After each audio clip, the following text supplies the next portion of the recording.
Merci de nous rejoindre pour passer en revue l'actualité à travers votre émission bi-hebdomadaire Le Rendez-vous. Le rendez-vous de ce soir, nous allons parler de la clôture du séminaire du gouvernement de la République organisé du 26 au 27 avril 2023, la fermeture définitive de centres d'inscription des électeurs ainsi que la sortie officielle de l'Union sacrée de la nation prévue pour le samedi 29 avril 2023. Alors, pour parler de ce sujet impérieux, nous avons le plaisir de recevoir et de nous entretenir en même temps sur ce plateau avec M. Raphaël Bolikango, notre habitué, l'habitué de cette émission, qui est secrétaire général du Parti de l'Unité nationale Puna, parti cher à l'honorable Élisée Okumwana. Voilà, M.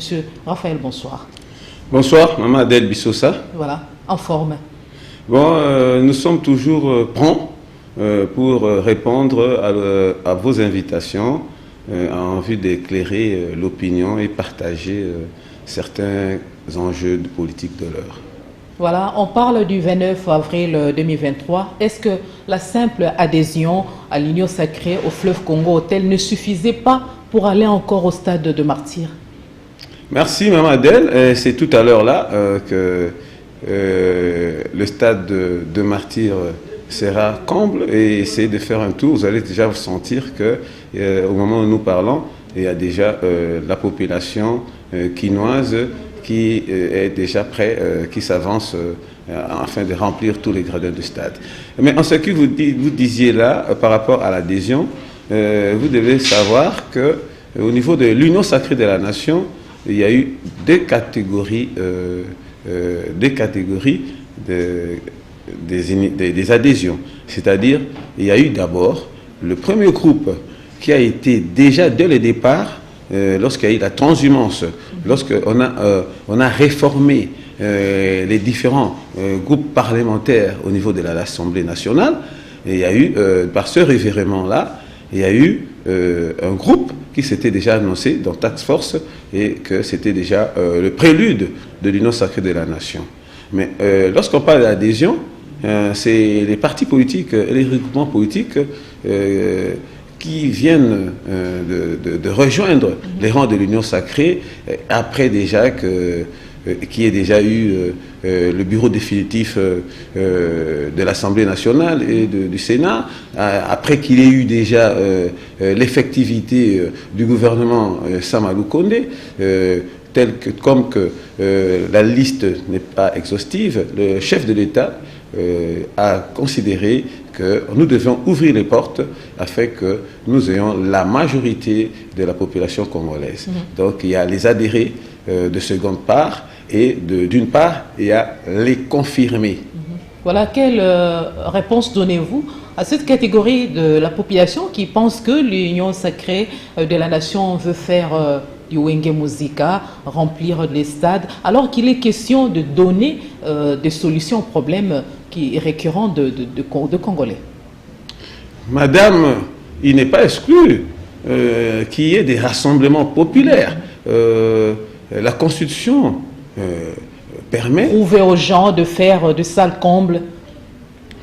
Non, ce n'est pas aussi question de prouver aux gens, mais c'est aussi jauger cet événement. C'est pour jauger la capacité... Ici, il s'agit de la politique. Mais bien sûr, madame, lorsque l'Union sacrée prend son chemin, et nous parlons des partis politiques et des regroupements politiques, ce sont des personnes morales qui sont bien définies. C'est-à-dire, nous ne demandons pas exclusivement qu'il y ait n'importe qui de tous bords. Mais nous voulons jauger, effectivement, parce que nous avons au moins 400 partis politiques. Et par rapport au stade de martyr, je pense que la capacité de l'Union sacrée est au-delà.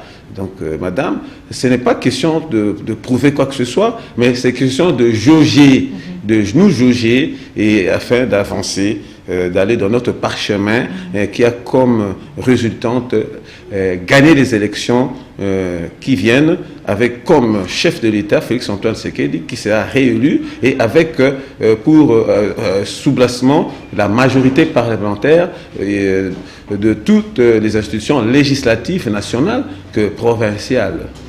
Mais M. Raphaël Bolikango, vous êtes sûr et certain que les 500 partis politiques aujourd'hui adhérés en l'Union sacrée, c'est vraiment pour arriver à soutenir la vision du chef de l'État?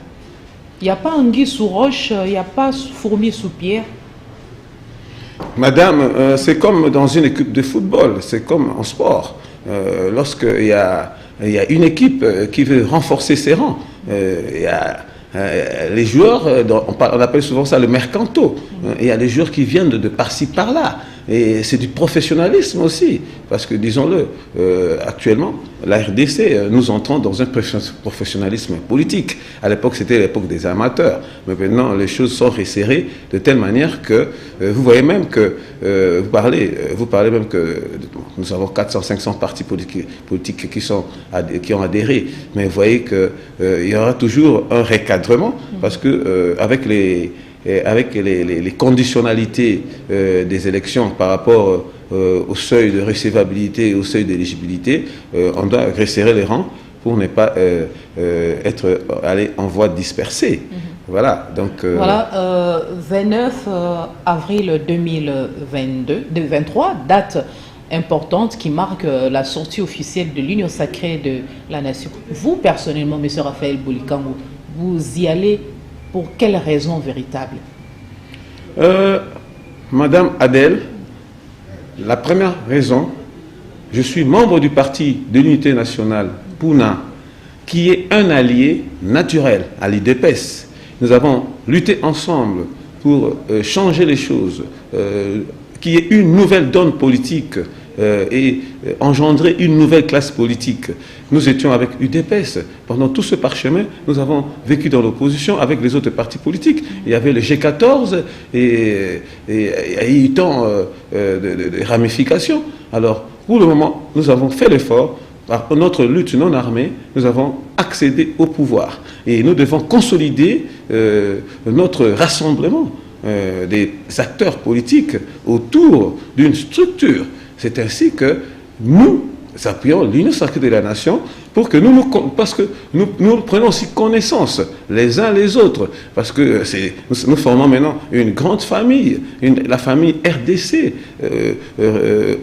appuyant le chef de l'État, Félix Antoine Tshisekedi. Alors, quand vous dites, bon, et c'est une sélection, on rentre, et évidemment après, il y a une sélection, et puis le vrai jugeage, ce sera après les élections, les résultats qui sortiront des élections, qui vont démontrer la capacité de convaincre la population des uns et des autres. Vous répondez comment à cette catégorie de la population qui pense qu'il y a beaucoup de partis politiques dans notre pays, la République démocratique du Congo, au lieu par exemple de créer des entreprises pour tenter de donner du travail aux jeunes? Madame, c'est un peu controversé à répondre à cette question. Nous devons savoir, si nous revenons au livre vert de Maréchal Mobutu, il a parlé de politique d'abord ou économie d'abord. Alors, il faut allier les deux à la fois. Alors, il ne faut pas qu'on exclue la politique parce que, vous voyez maintenant, quand il y a des problèmes au niveau de l'Est, quand il y a des fraudes douanières, il y a cette mascarade de l'exportation illégale de nos matières vers l'extérieur. Vous voyez là, c'est une défaite, un échec économique. Mais le réparateur de ce fléau, c'est toujours la politique. C'est pourquoi la politique prime, la politique que vous ne voulez ou pas, la politique va s'occuper de vous. D'ailleurs, dans le milieu académique, nous savons, il y a la politique de la santé, il y a la politique de l'économie, il y a la politique des religions, donc il y a la politique de tout. Donc, c'est-à-dire, le mot politique, vous voyez, même s'il faut rentrer dans sa genèse, politique, c'est l'organisation de la cité. Donc, la politique, c'est l'organisation de la cité, et la cité qui comprend tous les compartiments. Je pense que la réponse est bien donnée, parce que même eux-mêmes, à la cité de Rome, on a parlé de la politique, c'est l'organisation de la cité. Des réactions déjà fusent de partout, beaucoup d'adhésions au sein de l'Union sacrée de la nation. Mais qu'est-ce que Félix Tshisekedi va donner, par exemple, à Bochab, à Shoki Tundu, à Adolphe Lumanou, à Lambert Mende, etc., que Joseph Kabila n'a pas pu donner? Maman Adèle, cette question-là, si j'entre un peu en profondeur, vous faites allusion à nos frères qui étaient de l'autre côté et qui nous ont rejoints de notre côté. Mais c'est un exemple de citoyenneté, c'est un exemple de patriotisme, parce que il faut dire que le pouvoir actuel, c'est le président Félix Antoine Tshisekedi qui conduit les affaires de l'État. Et être en marge avec lui, bon, ils ont considéré qu'ils ne pouvaient plus être en marge avec eux. Ils sont du côté du peuple. Lorsqu'il y a eu le pouvoir de la Kabylie, ils étaient toujours du côté du pouvoir. Et à présent qu'ils se sont sentis qu'ils devaient rejoindre le camp de la patrie, et parce que de l'autre côté, les actions se sont amincies aussi. Alors, ils sont venus gonfler les rangs de la patrie. Mais c'est connu de tous. Pour la défense de la Raphaël Bolikango, c'est connu de tous. C'était connu de la classe politique de la RDC. On conduit Joseph Kabila à la ruine au mépris du peuple congolais. Madame, je ne vais pas trop m'attarder sur le pouvoir Kabylie. Je n'ai cessé, les amis qui sont passés ici, on a cessé de dire que le pouvoir Kabylie a une provenance d'une lutte politico-militaire, d'un mouvement rebelle. Alors, je lui dis que ce sont ces péripéties qui ont fait que le pouvoir est devenu décadent. C'est ça, vous voyez, même en histoire. Il y a eu pour tout pouvoir, il y a l'apogée, et puis il y a le déclin.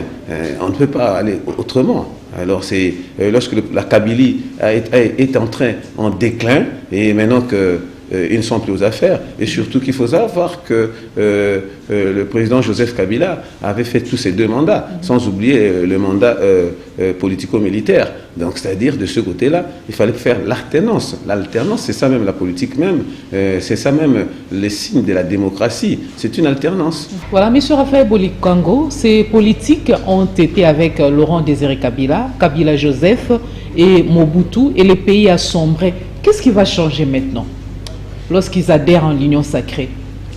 Maman Adèle, la politique est une dynamique. Vous dites seulement qu'ils ont été avec la Kabylie.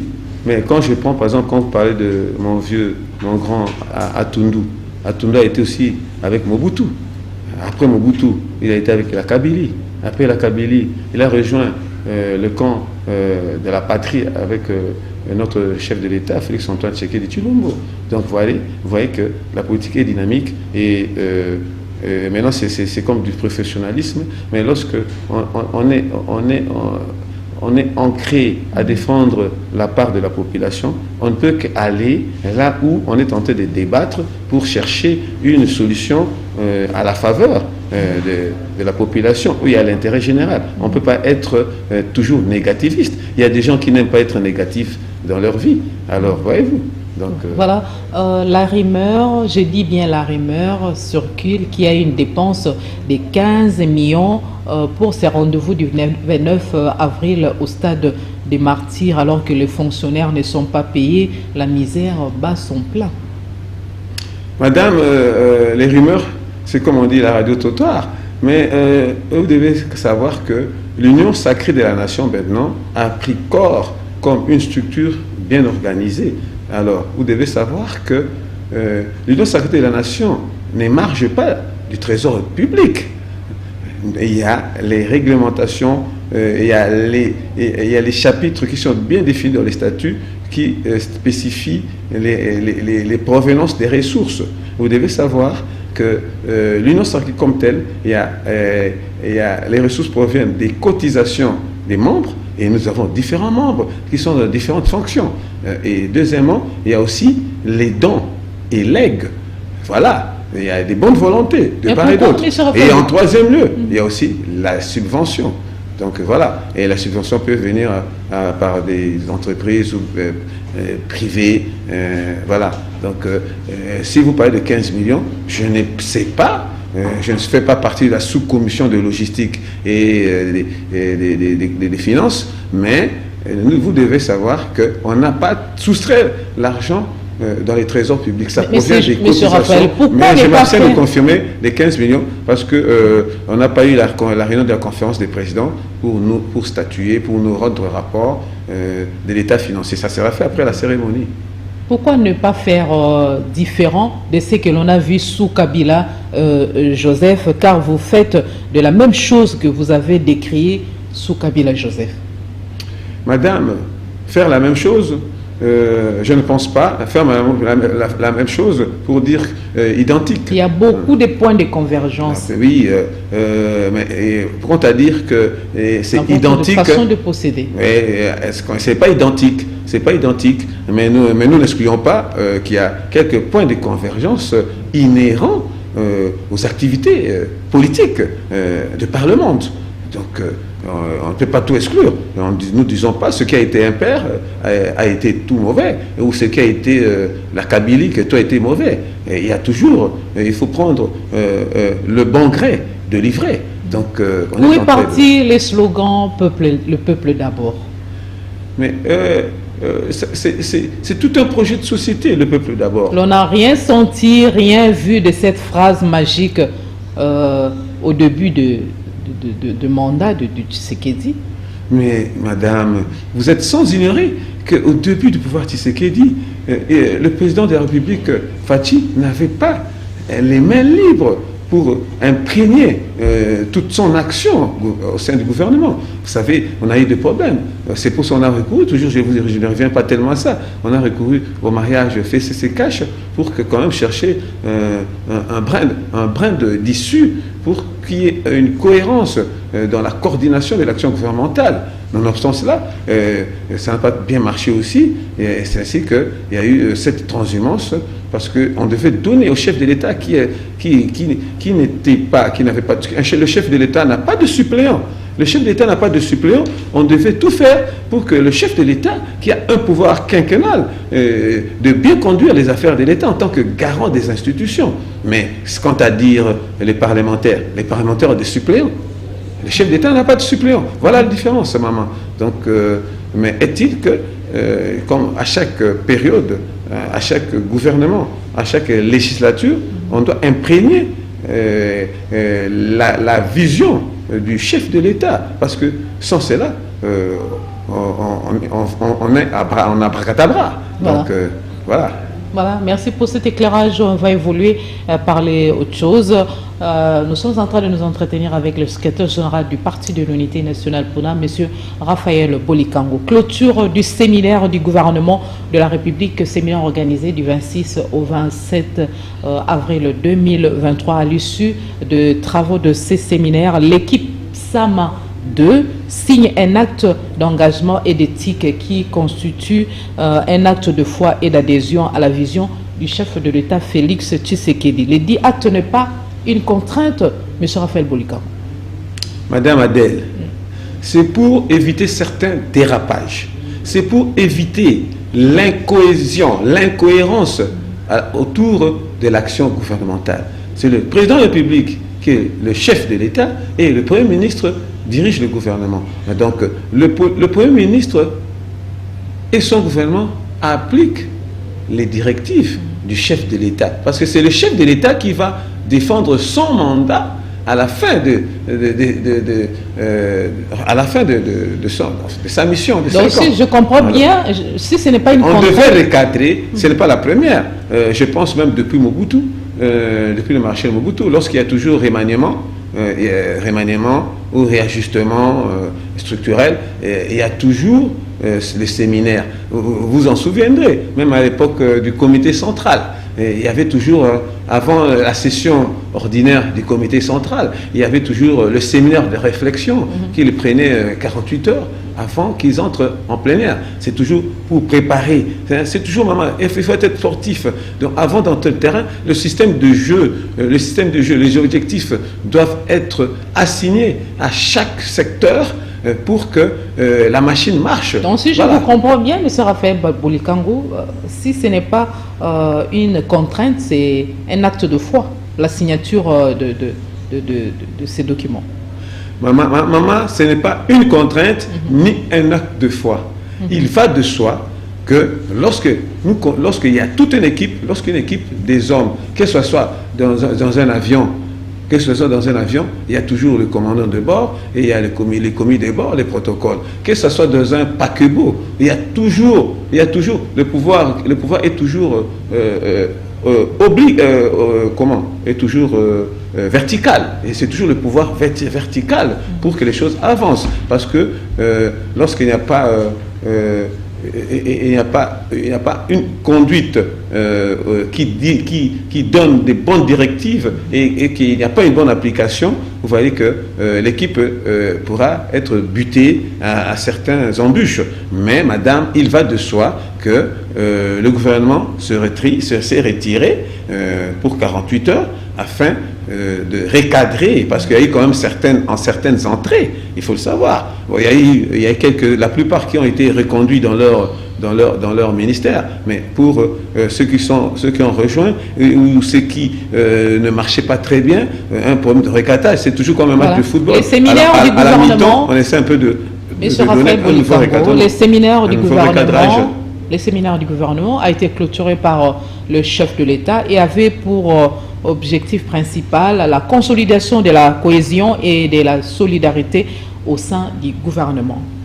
Qu'est-ce que le chef de l'État, qu'est-ce qu'il faut faire exactement, que le gouvernement Sama 2 peut faire exactement pour arriver à faire régner en RDC un État de droit, un État fort, prospère et solidaire?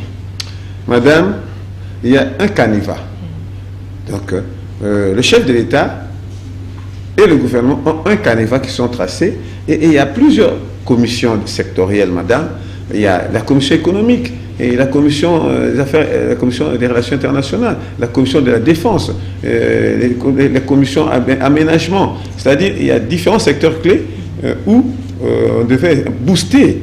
C'est à cause de cela qu'il devait avoir ce séminaire-là et que le chef de l'État, en tant que haute autorité de l'État, il devait quand même prononcer son mot pour essayer un peu de saper ce que le Premier ministre a dit. Il va de soi, madame, parce que lorsqu'il n'y a pas échange entre le coach et les athlètes, vous voyez que le coach c'est Fachi et les athlètes ce sont les Warriors. Et il faut, et Samaloukonde c'est le capitaine. Donc prenez ça dans une équipe, même dans une société, même dans une église, il y a toujours quelqu'un au-dessus, que ce soit même dans une communauté de n'importe quel secteur, il y a toujours un ordre vertical ou linéaire, mais là c'est un ordre vertical. Le chef de l'État c'est le coach et les athlètes sont là et quels sont les objectifs? C'est atteindre le poteau et marquer le but. Le but c'est le peuple d'abord. C'est là où vous dites le but c'est le peuple d'abord. Que demande le peuple?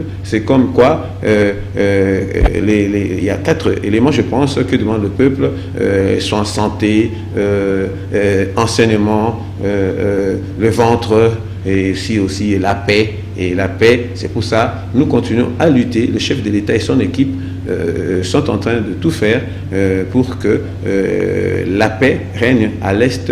Et au moment où la paix régnera à l'Est, je pense que l'inquiétude attendue par le peuple congolais aura sa réponse. Voilà, séminaire du gouvernement, le chef de l'État s'est impliqué. Il veut s'impliquer davantage à tel point qu'il attend de chacun des ministres l'application des recommandations issues de ces assises afin de répondre aux multiples attentes de la population. C'est faisable? C'est bien cela, madame. Celui qui va bien s'appliquer sera retenu. Il va poursuivre son mandat. Mais celui qui ne saura pas tirer son épingle de jeu, il y aura toujours de passer le relais.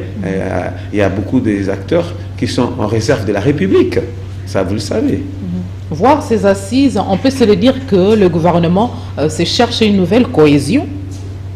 Madame, c'est question de renforcer, c'est question de renforcer, de mûrir l'esprit collectif et l'applicabilité. Donc là, donc c'est un problème de centralisation, et ce qu'on venait de dire, que chaque ministre sectoriel doit s'appliquer pour tenir la réussite de leur mandat, la réussite du gouvernement, et être à point de répondre à toute interpellation qui peut venir même au niveau des parlementaires. Donc il faut toujours préparer aussi certains ministres à savoir tirer leur épingle du jeu lorsqu'ils se retrouvent interpellés auprès de l'Assemblée nationale. Il ne faut pas aller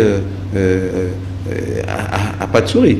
À des termes clairs et nets, comment est-ce que ce gouvernement peut procéder pour arriver à apporter des réponses concrètes aux besoins de la population, surtout dans un contexte préélectoral avec en toile de fond un second mandat pour le chef de l'État? C'est ce qu'il dit. Le contexte préélectoral n'annule en point, n'annule moins l'action de l'État. Parce qu'il y a la continuité des affaires de l'État. Il y a l'administration, maman. Il n'y a pas seulement les cabinets des ministres, il y a aussi l'administration. L'administration continue. Les affaires de l'État doivent continuer. Et c'est question d'être prompt à la réalisation de l'objectif et de la vision du chef de l'État. C'est ce qui importe. Et l'objectif, c'est, comme je vous ai dit toujours, c'est le peuple d'abord. Et dans ce slogan, le peuple d'abord, il y a tous les éléments, il y a tous les desiderata, les préoccupations de la population dont les acteurs du gouvernement doivent trouver la réponse pour qu'il y ait le progrès et la démocratie sociale. Mettre les quotidiens du Congolais au centre de leur action, c'est les désirs ardents du chef de l'État. Il a dit à l'issue de travaux du séminaire du gouvernement. Sans commentaire, je vous ai dit que tout corrobore à ce que la population trouve sa part par rapport à ce qui est attendu par les gouvernants. Donc là, nous laissons le temps au gouvernement Sama 2 qui s'est renforcé avec des warriors de plus. Laissons le temps. Je pense que le secteur économique qui a le VPM Caméré, le secteur de la défense et sécurité, il y a le VPM Jean-Pierre Bemba, et sans oublier aussi, madame, le secteur de la fonction publique, où il y a le VPM Jean-Pierre Liaou. Et dernièrement, là, vous savez vous-même qu'au niveau, au niveau du social du fonctionnaire, il y a l'augmentation de 45% de l'enveloppe de base des fonctionnaires. Ça, c'est, madame, vous n'allez pas dire que ça, c'est pas une innovation, parce que là, c'est du jamais vu aussi. 45% des salaires de base de tous les fonctionnaires à partir du deuxième trimestre. Donc, voyez-vous, là, c'est dire que le gouvernement a le souci du peuple. Voilà. Ça, c'est un élément que vous devez capitaliser. Et il y a aussi la mécanisation d'au-delà de 23 000 agents. Donc, tout ça, c'est une réponse du gouvernement Sama Lukonde aux préoccupations de la population et surtout de la population active qu'est le fonctionnaire d'État. Voilà, processus électoral, parlons-en, à travers un communiqué signé par la rapporteuse de la Commission électorale nationale indépendante, CENI. Cette institution d'appui à la démocratie annonce la fermeture définitive des centres d'inscription des électeurs ce 24 avril 2023 dans les 7 provinces de l'ère opérationnelle 3 qui marque ainsi la clôture définitive des opérations d'identification et d'enrôlement en République démocratique du Congo. La CENI organise après cela du 25 avril au 4 mai 2023 des travaux d'audit interne du fichier électoral à son siège. Ces journées portes ouvertes sont organisées sont lancées plutôt à l'intention des parties prenantes pour permettre la transparence et l'inclusion dans les processus électoraux en République démocratique du Congo. L'idée est géniale. Madame Adèle, là ce n'est qu'un rapport administratif que la CENI devait rendre public. Je félicite, quelles que soient les circonstances, quels que soient les obstacles qu'ils ont trouvés sur le chemin, je félicite l'atterrissage de l'équipe conduite par le président Kadima et Mamanteya pour avoir terminé l'action des 3 R opérationnels. Donc, Donc c'est à féliciter. Et il va de soi qu'ils aient des portes ouvertes pour essayer d'évaluer les pas qui a été fait et de revoir un peu s'il faudra recadrer et comment on pourra continuer, parce que là il faudra revoir la loi sur la nouvelle répartition des sièges, la loi électorale, et ça c'est un élément. On attendait que la CENI finisse l'opération d'enrôlement, à présent que vous dites que ça vient de terminer il y a, je ne sais pas, quelques jours ici.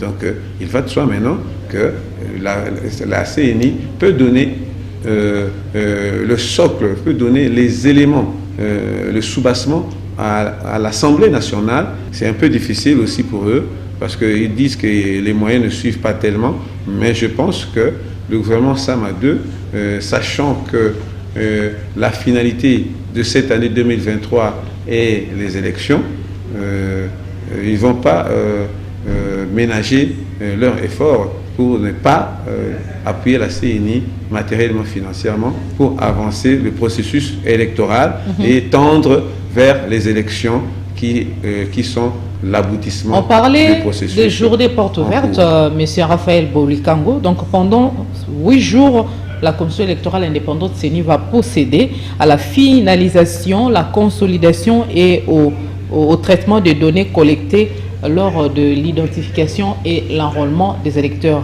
Donc, occasion faisant le larron, ils vont détecter les doublons au niveau de chaque bureau de vote, ainsi de suite. Quel sera le retombé par rapport aux sanctions? Parce que les opposants et autres attendent voir la CENI se prononcer par rapport aux sanctions.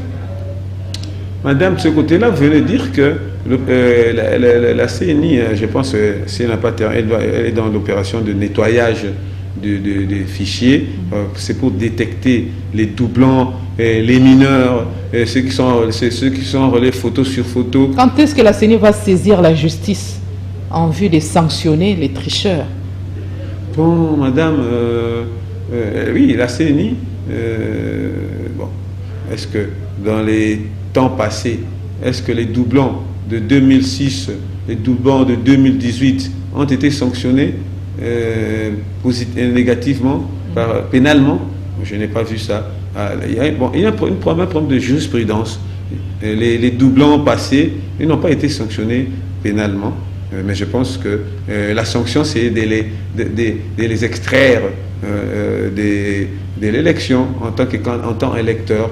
Je pense que c'est parce que s'il faut aller encore arrêter encore tout le monde, tous les doublons, les emprisonner, c'est un problème d'éducation civique et politique aussi.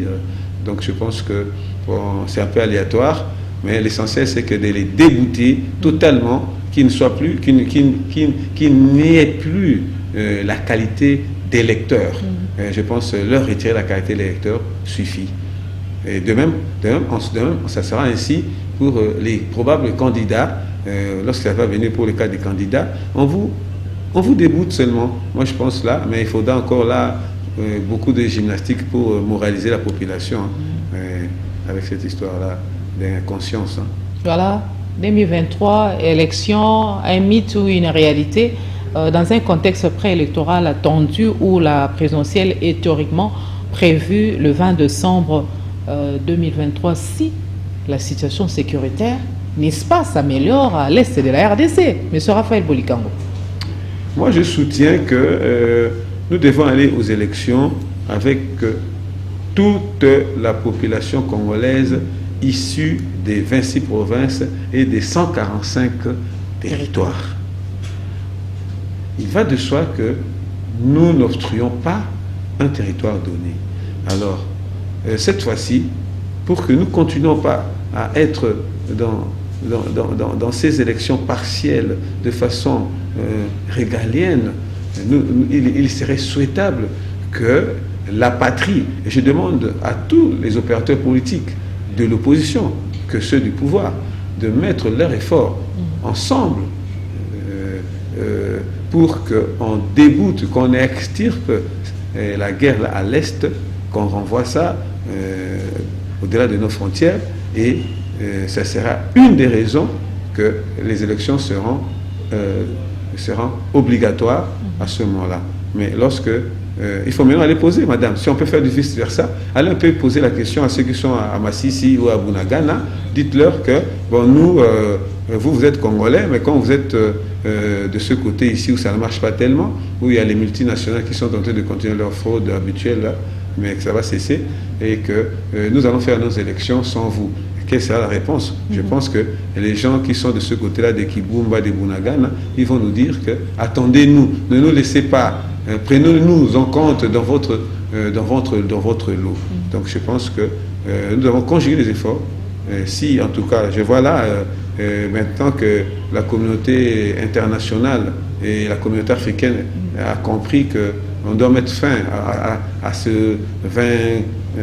22e siècle comme ça, là, on doit mettre fin à ces genres de dictats, à ces genres des emprises inhumaines. Donc nous devons savoir ça, nous devons faire le nécessaire, terminer d'abord la guerre et aller aux élections. Mais je dis, maman, je n'exclus pas la date de décembre 2023, parce que cette guerre-là, si nous mettons nos forces, nos esprits, et que notre diplomatie militaire est en marche, je pense que cette guerre-là ne va pas prendre assez du temps. Et d'ailleurs, je vois là qu'il y a des drones militaires d'attaque que les Égyptiens viennent, quand la coopération vient d'atteindre au niveau de l'Égypte, et la Russie est là, donc la Chine. Je pense qu'il y a moyen que cette guerre termine d'ici septembre, octobre, et puis tout sera réglé, et que tout le peuple congolais des 145 territoires et des différentes villes. Monsieur Raphaël Bolikango, secrétaire général du Parti de l'Unité nationale Puna, parti membre de l'Union sacrée, on va faire une petite évaluation par rapport aux conditions, à l'amélioration des conditions de vie des Congolais. Il y a des exploits dans ce sens, vous trouvez? Madame, c'est un peu difficile là. Là, on doit le dire sans mâcher les mots. C'est une situation imposée et non voulue par les gouvernants. Ce sont des contraintes. Vous savez, avec la guerre, le programme du gouvernement ne peut pas être appliqué à la lettre. Hein, voilà, parce que il y a toujours ces problèmes de guerre. Voyez là, on doit avoir l'armada, mettre les militaires en condition. Donc vraiment, mais je pense que l'eau et l'électricité, toujours des denrées rares qui préoccupent au plus haut point la population. Nous avons appris le départ du DG de la SNEL. On voit la SNEL quand même essayer de prévoir de surprises agréables dans l'optique d'alimenter les coins et recoins, spécialement de Kinshasa. Mais jusque-là, il n'y a pas encore, c'est pas encore palpable. Oui, alors, madame, je dirais que pour l'eau, je pense que la Régie des eaux a fait son nécessaire, et c'est sur l'intervention du chef de l'État qu'aujourd'hui là, il y a le centre de pompage au niveau de Kinshasa là-bas. Il y a aussi un centre de pompage au niveau de Lemba Imbu. Donc je pense qu'il y en a 3 ou 4 comme ça qui sont en marche maintenant. Et je vois même au niveau de Ngalé, au niveau de beaucoup de communes. Et l'électricité, l'eau maintenant jaillit, l'eau jaillit des robinets, mais seulement il y a la tuyauterie. La tuyauterie, voilà. La tuyauterie qui est vêtue. M. Bolikango, et l'électricité, les coupures intempestives sont toujours là, oui. Les délestages permanents, et je ne sais pas. L'électricité, madame Adèle, l'électricité, c'est un problème non seulement de la gestion de la SNEL, il faut dire aussi, il y a des efforts qui sont faits, mais il y a aussi avec les courants prépayés, vous pensez que il y aura une solution qui puisse satisfaire la population? Oui, moi j'ai appris le courant prépayé parce qu'avec l'ancien système des câbles, bon, on est toujours tenté à tricher. Et lorsqu'on triche, il y a toujours des circuits. Vous savez, quand il y a des circuits, on appelle ça, quand c'est des circuits, on appelle ça des retours, des retours à la cabine. Alors cet esprit-là, c'est ancré, hein. C'est presque partout maintenant, c'est pas seulement à Kinshasa. Alors, avec le système de prépayé, il y aura moyen de contrôler et que chaque consommateur, chaque client de la SNEL gère à bon escient l'électricité. Et madame, avec oui, les câbles aériens, les risques sont moindres. Oui, là aussi, c'est un problème aussi qu'on ne peut pas oublier. Il y a le problème des aléas naturels. Hein. Il y a les problèmes d'érosion. Hein. Il y a les problèmes d'érosion. Il y a aussi les problèmes de tonnerre. Hein. Là aussi, que voulez-vous? Quand il y a l'érosion qui affaisse les câbles des lignes de haute tension, la SNEL est butée, il doit attendre que l'ITPR vienne remonter. Donc, madame, ici, mais disons que c'est pas parfait, mais disons-le, au niveau de la régie des eaux, au niveau de la SNEL, il y a quand même certains coins qui sont satisfaits, voilà. Mais ce n'est pas tous les coins. Mais nonobstant cela, la SNEL et la régie des eaux doivent faire beaucoup d'efforts pour convaincre leur mandat. Voilà, on parlait de l'amélioration des conditions de vie des Congolais. Entre autres, aucun service public ne donne satisfaction, M. Raphaël Bolikango. Les plus faibles taux de satisfaction sont enregistrés en matière d'assainissement, des travaux publics. Mais le secteur de l'enseignement fonctionne quand même bien. Mais on dit aujourd'hui les Congolais ne peuvent compter que sur eux-mêmes pour améliorer la situation du pays, n'est-ce pas? Mais madame, mais l'hymne national le dit. Debout Congolais, unis par le sort, unis dans l'effort, dressons nos fronts, longtemps courbés. Nous peuplerons au sol et nous assurons ta grandeur. Don béni, beau pays. Mes chers frères, debout Congolais, sauvons la patrie, voilà. Défendons la patrie. Les amis du PUNA, Parti de l'Unité nationale, les amis du regroupement PUNA et alliés, les amis des forces politiques et sociales alliées à l'UDPS, les amis de l'Union sacrée de la nation, soyons ensemble, soyons unis pour tenir la postérité et la prospérité de notre nation, notre patrie. Merci. Nous sommes à la fin. M. Raphaël Bolikango, le temps nous presse. En guise de message particulier, le 29 avril, sortie officielle de l'Union sacrée de la nation, dont votre parti politique est membre. Qu'est-ce qu'on peut retenir de cette journée? En peu de mots. Et puis le 1er mai, fête du travail. Quelles sont les conditions? Comment vous trouvez la qualité ou les conditions de travailleurs congolais? En peu de mots pour clôturer l'émission. Merci madame. En ce qui concerne l'événement de tout à l'heure, je viens de dire, nous convions tous les partis politiques et regroupements politiques qui ont adhéré à l'Union sacrée de la nation de s'afficher tout à l'heure là au stade de Martyrs pour que nous prenons connaissance chacun de nous et que nous échangeons, parce que vous parlez toujours des problèmes aussi de la population, et parce que lorsque nous échangeons, nous conseillons aussi aux gouvernants, à nos chefs, pour leur donner aussi des voies de sortie, des messages de soutien aussi. Mais pour la date du 1er mai, c'est une journée internationale du travailleur. Je sais que le travailleur est toujours meurtri. Le travailleur n'a pas toujours eu réponse à toutes ses préoccupations d'ordre professionnel, voilà. Mais que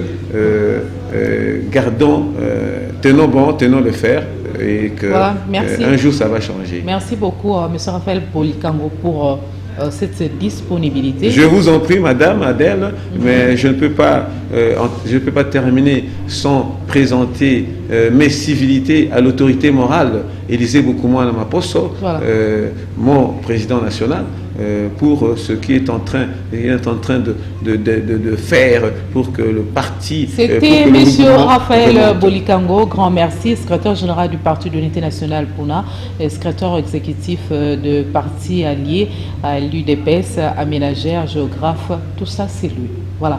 Vous pouvez retrouver cette émission en rediffusion le mercredi à 12h30, heure de Kinshasa. Vous voulez participer à l'émission, n'hésitez pas. Nous sommes joignables au 081 94 95 181. Merci aux preneurs de vue. Merci à la chaîne de référence Antena. Il me reste qu'à vous remercier, vous aussi, fidèles téléspectateurs, de nous avoir suivis avec attention et intérêt. Une très belle soirée à tous et chacun.